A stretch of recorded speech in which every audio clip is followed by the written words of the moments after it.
टाकण्याचा प्रयत्न झाला, काय या संदर्भात सविस्तर? काल रात्री MP मधले फिर्यादी आहेत ते चोपडा येथे कामानिमित्त आले होते आणि चोपड्यावरनं परत MPला जाताना रात्री 12 ते 12:30च्या दरम्यान चोपडा ते लासूर रोडवर तुमच्या गावाच्या अलीकडे एक दरोडा काढण्याचा प्रयत्न झालेला आहे.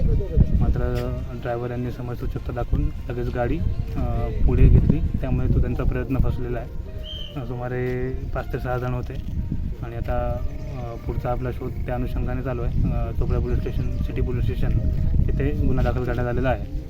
ओके.